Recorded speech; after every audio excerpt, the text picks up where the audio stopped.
All right, welcome back, everyone. So excited for today's deep dive. We're tackling something a lot of you have been asking about, building habits that really stick. Oh, yeah, this is gonna be good. Not just those New Year's resolutions that, disappear by February. Right, exactly. We're talking the kind that become, like, part of you. Yeah. Like second nature, just kind of effortlessly moving you towards your goals. That's the dream. It is. And we've got this fantastic article, Building Habits That Stick, as our roadmap today. Perfect guide for our deep dive. So to kick things off, let's get back to basics for just a sec. Like, what even are habits, really? I mean, we all use the word, but what's the science behind them? Well, it's fascinating. Imagine your brain like a giant forest, Yeah. right? With paths forming as you walk them over and over. Okay, I can kind of picture that. So habits are basically those well-worn paths. The more you repeat something, the easier it gets for your brain to follow that same route.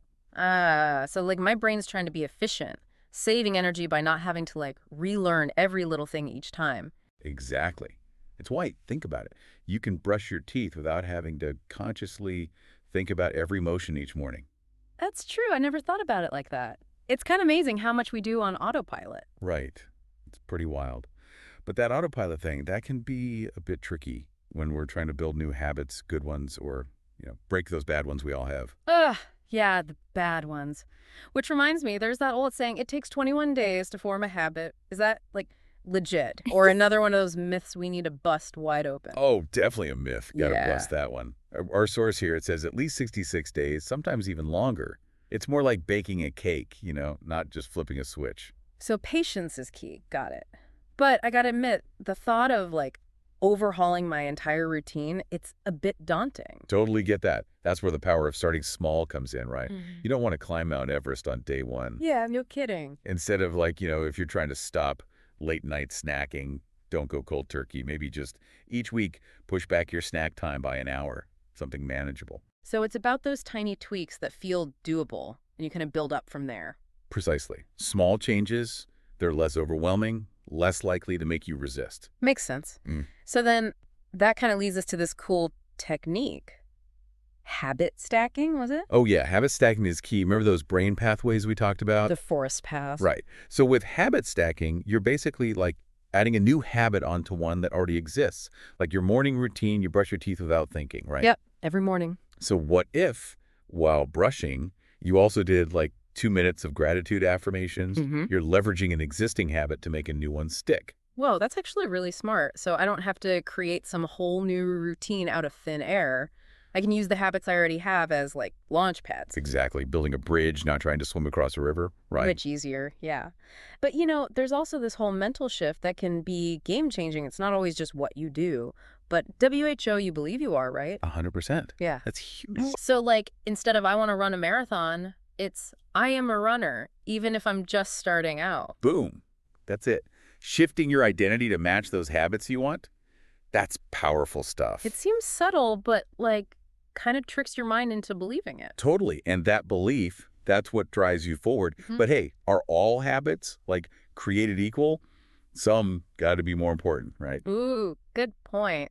Which brings us to those keystone habits, I think they're called, like the VIPs of the habit world. Uh-huh. Yeah. VIP habits. These are the ones that once they're in place, they have a ripple effect. They impact other parts of your life. Oh, I remember our source used exercise as an example. Perfect example. Can boost your mood, your sleep, even how productive you are at work. It's crazy. It's like one habit to kind of unlock them all, domino effect. And what's cool, these keystone habits, they're different for everyone. It's about finding your unlock, the one that makes the biggest difference for you. I like that, finding your unlock. So it's not just about any habit, it's got to be the one that really moves the needle for you for your whole life. Exactly.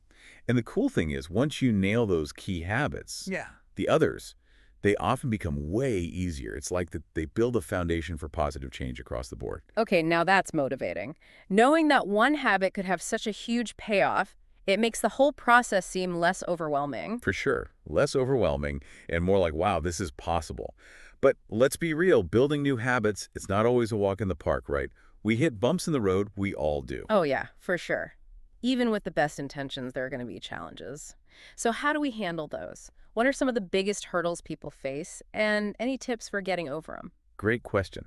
One of the most common, I think, is that lack of motivation. We start strong, all excited, but then that energy fades. It's so normal. Ugh, tell me about it. Sometimes just starting feels impossible. It happens to everyone. And it ties back to how our brains, they love those well-worn paths. But here's a key thing, motivation, it often follows action, not the other way around. Wait, so you're saying instead of waiting for inspiration to like magically strike, I should just force myself to start, even if I don't feel like it? You got it. That initial action, even a tiny one, it can trigger all these positive feelings and boom, motivation kicks in. So kind of tricking my brain into getting on board, even if it's protesting at first. Exactly. And if forgetting's your thing, try those visual reminders.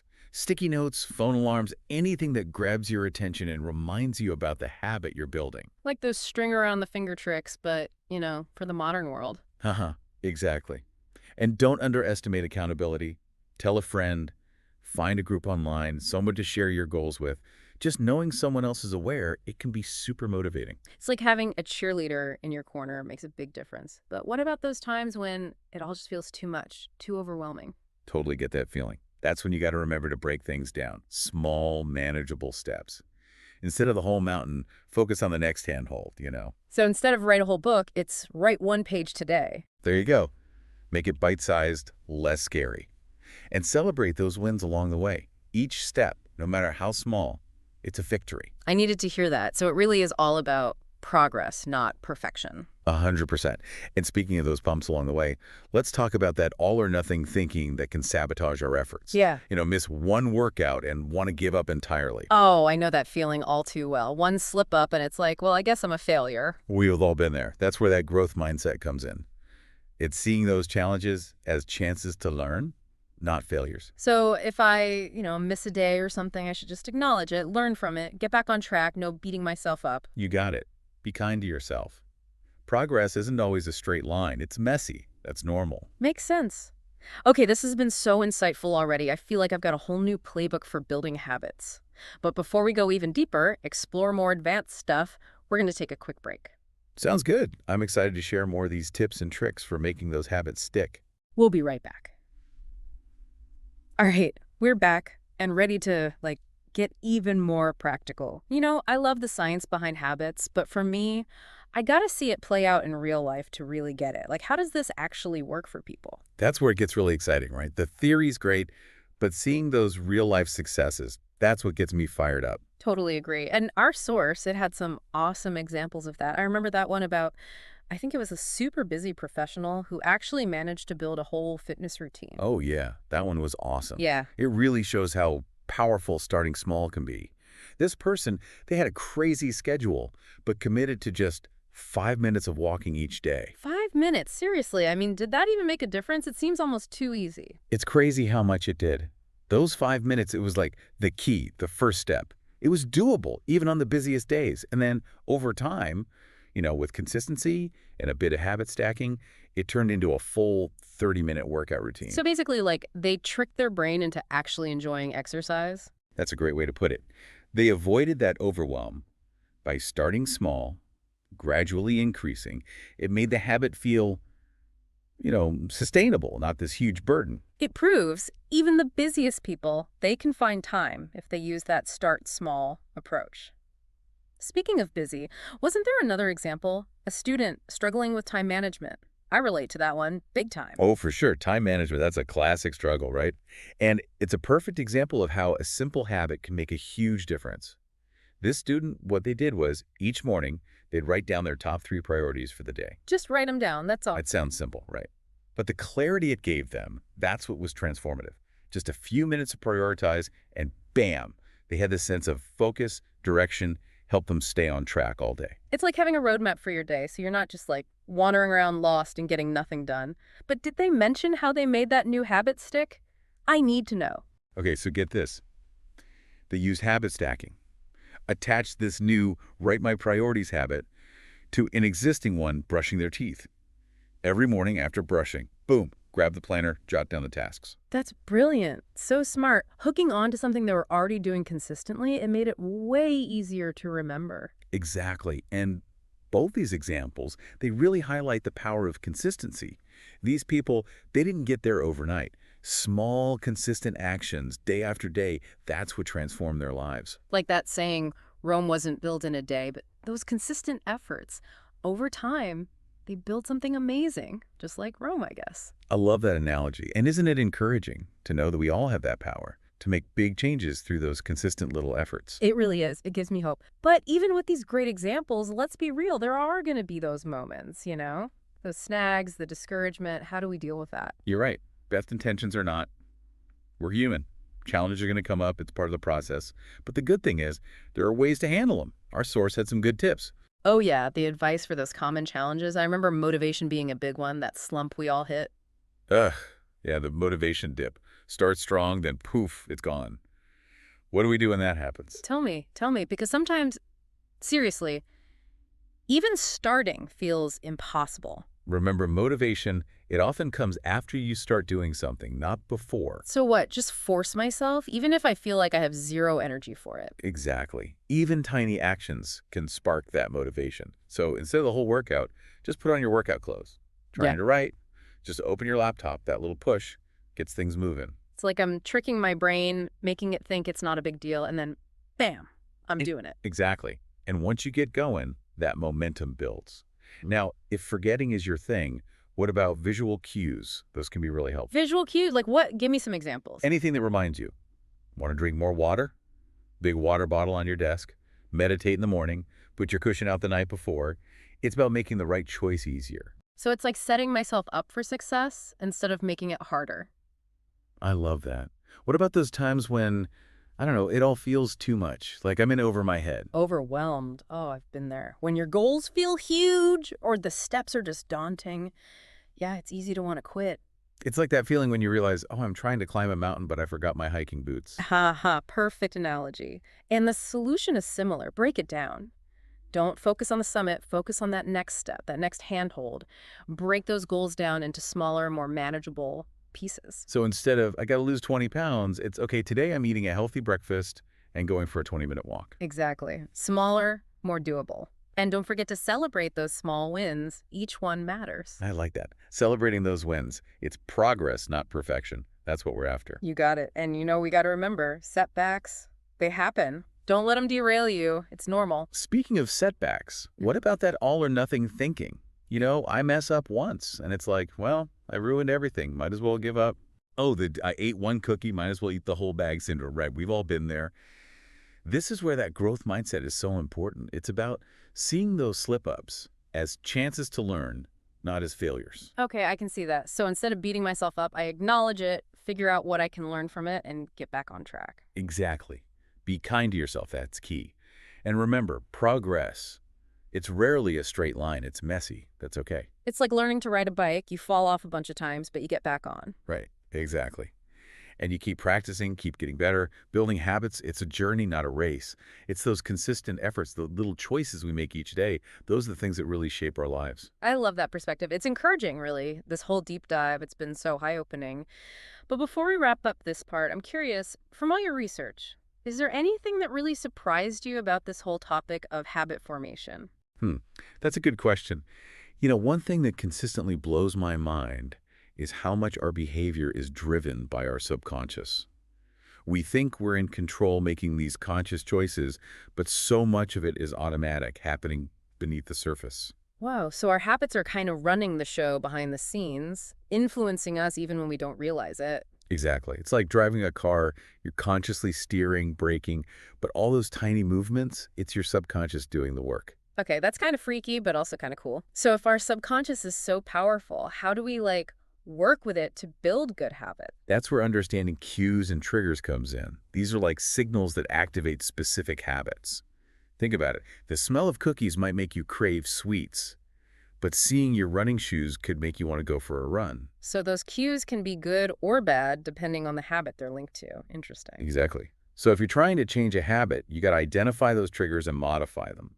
Make it harder to do the bad thing and easier to do the good thing. So, if I'm trying to drink less soda, I should get all that soda out of my house and stock up on, I don't know, sparkling water or something. There you go. Make it easier to make the healthy choice by changing your environment. And here's another thing that surprised me. How much emotions play a role in our habits. We think of habits as these logical things, but our feelings are a huge part of the equation. So, like, when I'm stressed, I'm more likely to skip my workout and eat a bag of chips. It happens to the best of us. Emotions can hijack our good intentions and make us fall back on those old, comfy habits, even when we know better. Ugh, it's like those nights when I know I should be productive, but I just want to curl up with Netflix and, yeah, probably a bag of chips. Totally normal. That's why learning to manage those emotions, building that resilience, it's so important for making those good habits stick. So if I can learn to, like, handle my stress better, I'm less likely to give in to those unhealthy urges. You got it. And it brings us back to that idea of identity, remember, aligning our actions with who we want to be. Right. It's not just about doing the things, it's about seeing yourself as that person who does those things. Exactly. If you want to be a writer, you got to start thinking of yourself as a writer, not just someone who dreams of writing. So it's like act the part, and eventually you become the part. I love that. And it works. That shift in identity can make a huge difference in your motivation, your success. It's about making your actions match how you see yourself. It's like dress for the job you want, not the job you have, but for your whole life. Dress for the life you want, think like the person you want to be. Yes. Perfect analogy. Yeah. And this ties back to those keystone habits we talked about. Oh, right. Those super powerful habits, the ones that have ripple effects, positive changes everywhere. Exactly. Like building a house, get that foundation strong, and everything else is easier to build on top. And I remember the article used exercise as an example, how it can improve your mood, sleep, even your productivity at work. Such a good example. Oh. And it's so cool to realize certain habits, they really can have that kind of impact, transforming your whole life. It makes you want to go out and find your own keystone habit, right? The one that unlocks all that awesomeness for you. I know, right? And what's so exciting is we're always learning more about habits, finding new ways to make lasting change. It's like an ongoing adventure, figuring out how our minds work and how we can use that knowledge to live better lives. It really is an adventure. We've covered so much today. The science, practical tips, inspiring stories. I'm feeling super motivated right now. That's great to hear. But before we jump into the final part of our deep dive, I want to leave our listeners with something to think about. We've learned about these awesome keystone habits, their power, so I want you to consider, what one habit could have the biggest impact on your life right now, where you are? Such a good question. Could be about your health, relationships, work, creativity, anything. The key is, what's that one habit that, if you made it stick, would unlock a whole new level of awesome for you? It's worth taking some time to really reflect on that, because even a small change, done consistently, it can have huge ripple effects over time. I love that. And remember, it's never too late to start building those habits to create that life you want. But for now, we're going to take another quick break. We'll be right back to wrap things up and send you off with some final inspiration. All right, we're back for the final stretch of our habit building deep dive. Yeah. I gotta say, I'm feeling pretty inspired to put all this into practice. Awesome. That's what we like to hear. You know, one of the biggest things that stuck with me is that building these habits, it's not about being perfect, is it? Nope, not at all. Our source was clear about that it's progress over perfection every time. Right. It's like those athletes we talked about training for years, they hit setbacks, but they keep going. Exactly. That's what makes them so successful. The resilience, the commitment, not giving up when things get tough. And we can totally apply that to our own lives, whether it's training for a marathon or just trying to meditate every day. And it's not all about like willpower or gritting our teeth, Yeah. right? We learned about so many smart strategies that can actually make it easier. For sure. Starting small, habit stacking, Yeah. setting up those cues that trigger the behaviors we want. It's like working with our brains, not against them. And that whole thing about like aligning our actions with the identity we want, that's powerful stuff. It really is. Yeah. Think about it. If you see yourself as a healthy person, you're going to make healthier choices naturally. So it's not just, I want to eat healthy, it's I'm the kind of person who eats healthy. Boom. That's the shift. And the more you act like that person, the more real it becomes for you and for everyone else. Love it. So as we wrap up this deep dive, I want to leave everyone with one last thing to think about. We've explored all this awesome stuff, the science, the techniques, the inspiring stories. It's been quite a journey, hasn't it? It has. And knowing how powerful those keystone habits can be, I want you to ask yourself, what one habit, if you could make it stick, would have the biggest positive ripple effect in your life? Ooh, that's a good one. Something to really ponder. It could be Yeah. anything, your health, your relationships, your work, your creativity. Exactly. It's about finding the one that unlocks that next level for you. And hey, even the tiniest step done consistently can lead to amazing results over time. Couldn't agree more. It's never too late to start building those habits, creating that life you dream of. And that's a wrap on our deep dive into the world of habits. Thanks for joining us. Thanks, everyone. Go out there and make those amazing habits happen.